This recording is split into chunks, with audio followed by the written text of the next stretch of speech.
नमस्कार, news one India देख रहे हैं आप और मैं हूं आपके साथ कोमल गंगवार। खबरों में आगे बढ़ेंगे तो परिवहन मंत्री के आदेश को यूपीएसआरटीसी के अधिकारियों ने ताक पर रख दिया। बता दें, परिवहन मंत्री अशोक कटारिया का भी आदेश ये अधिकारी नहीं मानते हैं, तो परिवहन मंत्री के आदेश को ताक पर रखकर अफसरों ने टेंडर में घोटाला कर दिया है। परिवहन मंत्री अशोक कटारिया मना करने के बावजूद सिंगल बिडर पर टेक्निकल बिड खोल दी है। तो परिवहन मंत्री ने 22 दिसंबर को चिट्ठी लिखी थी, लेकिन 28 दिसंबर को टेंडर खोल दिया गया। परिवहन मंत्री अशोक कटारिया को लग चुकी थी अधिकारियों के घोटाले की भनक। इसके बाद घोटाले की भनक लगते ही चिट्ठी लिखकर अधिकारियों को आदेश भी दिया गया था।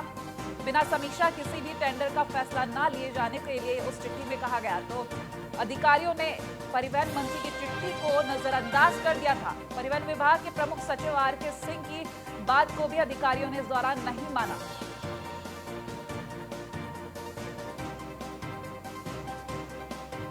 और क्या है पूरा मामला, ये हम आपको ग्राफिक्स के जरिए बताएंगे। यूपी रोडवेज के टेंडर में बड़े घोटाले का आरोप। बस टिकट के टेंडर में चहेती कंपनी को फायदे का आरोप।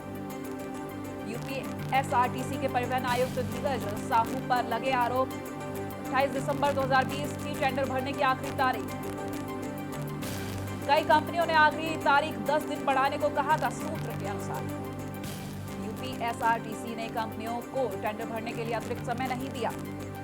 तय वक्त में सिर्फ एक ही कंपनी ई-बीक्स में भरा टेंडर। समय न मिल पाने से कई कंपनियां टेंडर नहीं भर सकी। सूत्रों के अनुसार ये खबर। यूपीएसआरटीसी के 2 अधिकारियों ने इकलौती कंपनी होने के बाद भी टेंडर खोलने का फरमान दिया। यूपीएसआरटीसी के अधिकारियों ने इकलौती कंपनी ई-बीक्स के तकनीकी टेंडर को खोलने का आदेश दिया। इकलौते टेंडर को न खोलने का अधीनस्थ अधिकारियों ने विरोध भी किया। विरोध के बावजूद एक अधिकारी ने इकलौते टेंडर को खोलने का आदेश दिया। रिक्वेस्ट फॉर प्रपोजल आरएफपी और ई-बीक्स के मुताबिक तैयार कराया। ऐसी शर्तें रखी गई जिससे दूसरी कंपनियां क्वालिफाई ना कर सके। यूपीएसआरटीसी के अधिकारियों ने कार्यशाला की तो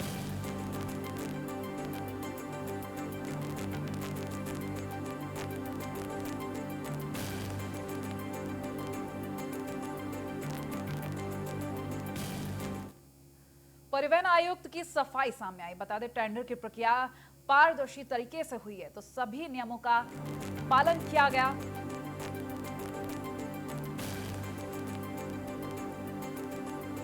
कौन कौन क्या कह रहा है, मुझे इससे नहीं लेना देना।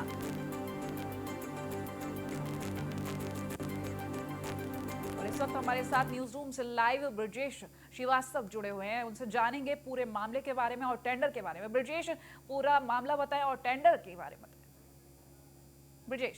देखिए कोमल, सबसे बड़ी बात यह है कि इस पूरे मामले में हम जिस बात कर रहे हैं कि किस तरीके से टेंडर प्रक्रिया में दोषपूर्ण तरीके से टेंडर प्रक्रिया को जो है आगे बढ़ाया गया। सबसे बड़ी बात यह कि नियमों के मुताबिक अगर कोई ई बिडिंग होती है, यानी कि अगर कुछ कंपनियां किसी एक मुद्दे पर टेंडर डालती हैं तो उसके लिए एक से अधिक कंपनियां होनी चाहिए।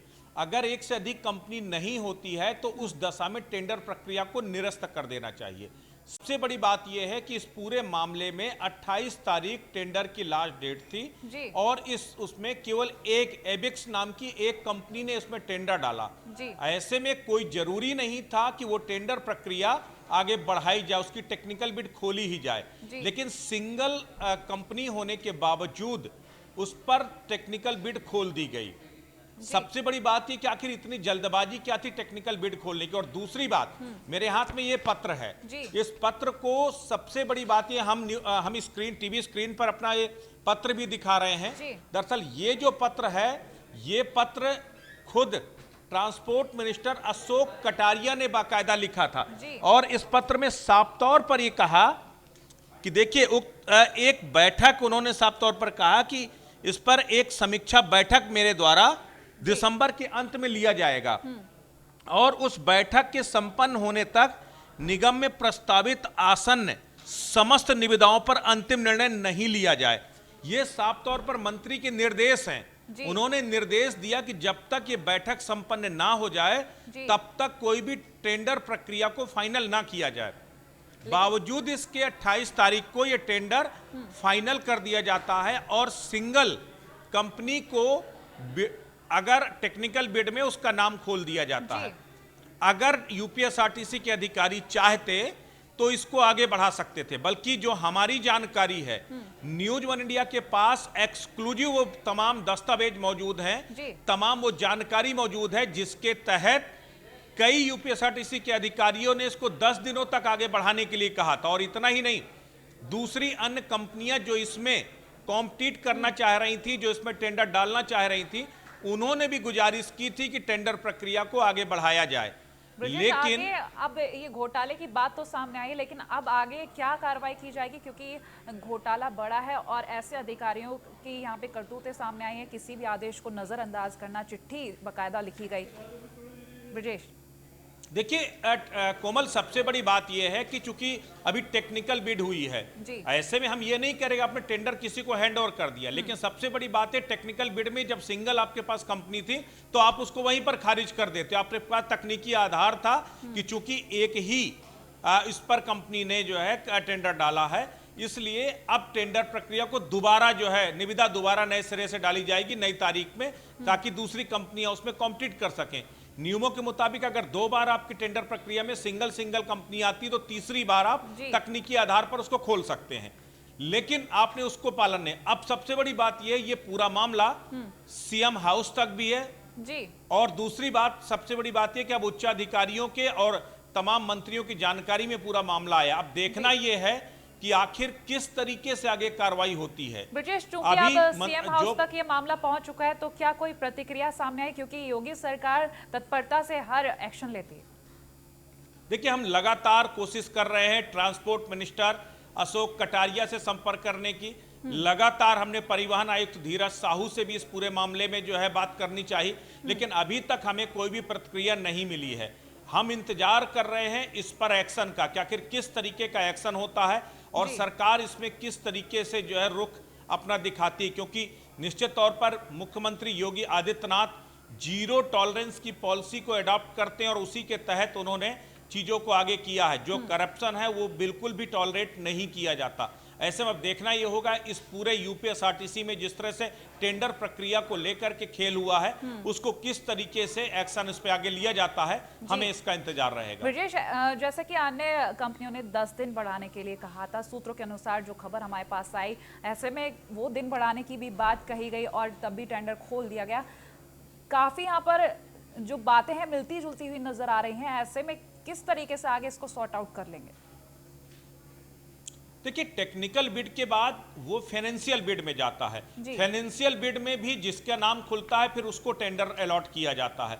अब सबसे बड़ी बात है, चूंकि सिंगल है और अभी सिंगल कंपनी ने ही केवल टेक्निकल बिड में नाम खोला गया, वही अकेली कंपनी ने अप्लाई भी किया था।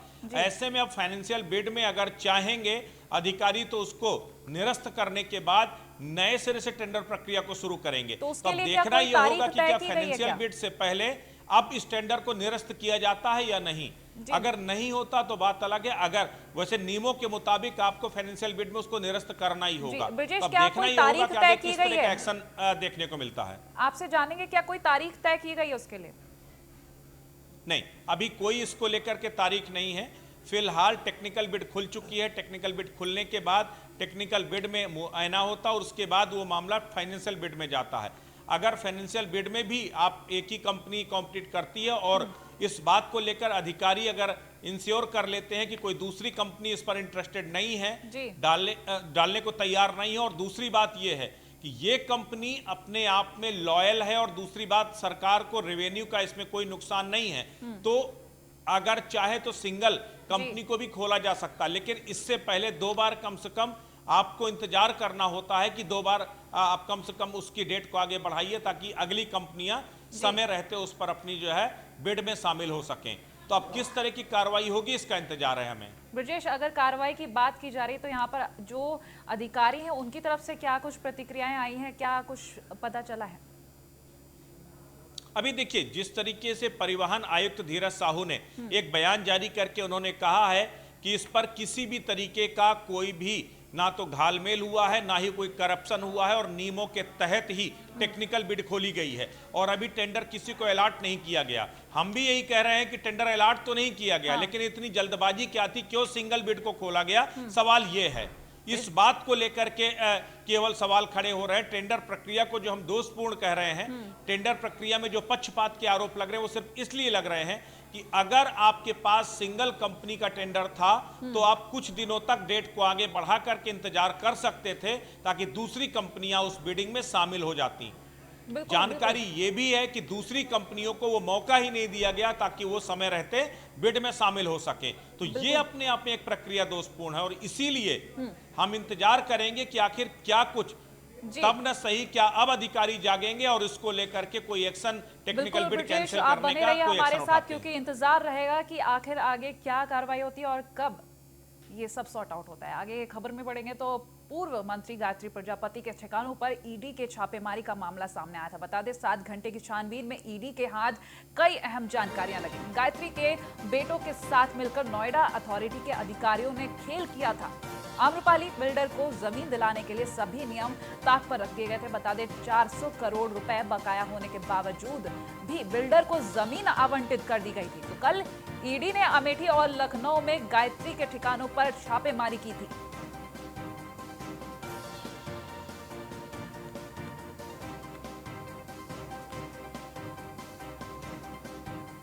गायत्री के महापाप का खुलासा। ईडी की छापेमारी में गायत्री प्रजापति के कई ठिकानों का अहम दस्तावेज मिले हैं। दस्तावेज से खनन घोटाले का आम्रपाली कनेक्शन का पता चला है। खनन की काली कमाई को आम्रपाली बिल्डर के यहां निवेश करने का आरोप है। गायत्री और आम्रपाली बिल्डर के बीच सूत्रधार बने थे नोएडा अथॉरिटी के ओएसडी मनोज राय। पता चला है कि गायत्री प्रजापति ने आम्रपाली बिल्डर को जमीन दिलाने में मदद की। 400 करोड़ रुपए बकाया होने के बावजूद आम्रपाली बिल्डर को जमीन दी गई थी। जमीन दिलाने में नोएडा अथॉरिटी के ओएसडी मनोज राय समेत कई अधिकारियों ने मदद की। आरोप है कि मनोज राय ने आम्रपाली समूह की मदद और उसके एवज में रुपए लिए। इस वक्त हमारे साथ ब्रजेश श्रीवास्तव बने हुए, उनसे गायत्री प्रजापति के जो ठिकानों पर छापेमारी की गई और क्या कुछ दस्तावेज पाए गए और किस तरीके से आगे जानकारी है वो जानेंगे। ब्रजेश। देखिए कोमल, सबसे बड़ी बात यह है कि दो अलग अलग चीजें हैं। पहले हम आपको इस खबर को साफ कर देते हैं। सबसे बड़ी बात यह है कि आम्रपाली बिल्डर के ऊपर 400 करोड़ रुपए की हेराफेरी का आरोप है। 400 करोड़ रुपया जमीनों के अलॉटमेंट सहित बायर्स के साथ धोखाधड़ी का आरोप आम्रपाली पर लगा और उसके बाद कोर्ट के आदेशों के बाद ईडी ने आम्रपाली बिल्डर के कई ठिकानों में छापेमारी की और उस पर जांच शुरू की, जिसमें यह पता चला कि नोएडा और ग्रेटर नोएडा अथॉरिटी के कई अधिकारी इस पूरे उसमें आम्रपाली के स्कैम में शामिल थे। यानी आम्रपाली ग्रुप को फायदा पहुंचाने के लिए नोएडा और ग्रेटर नोएडा के अधिकारियों ने पर्दे के पीछे से बड़ी भूमिका अदा किया। इसमें अथॉरिटी के ओएसडी मनोज राय का नाम सुर्खियों में सामने आया और सबसे बड़ी बात है कि कई अन्य अधिकारी हैं जिनके ठिकानों पर इस पर छापेमारी भी की गई। अब एक दूसरी खबर यह है कि खनन घोटाले में हजारों करोड़ रुपए के खनन घोटाले में सीबीआई गायत्री प्रसाद प्रजापति के न सिर्फ गायत्री प्रसाद प्रजापति जो समाजवादी पार्टी की सरकार में खनन मंत्री थे, जो इस समय जेल में भी हैं, और इसके साथ ही सीबीआई खनन घोटाले की तमाम जांच कर रही थी। उसके बाद ईडी को भी खनन घोटाले इन्वॉल्व किया गया और ईडी ने 7 ठिकानों पर गायत्री प्रजापति के छापेमारी की। और छापेमारी करने के दौरान कानपुर में एक सीए के यहां छापेमारी हुई और उस दौरान एक बड़ा खुलासा हुआ है।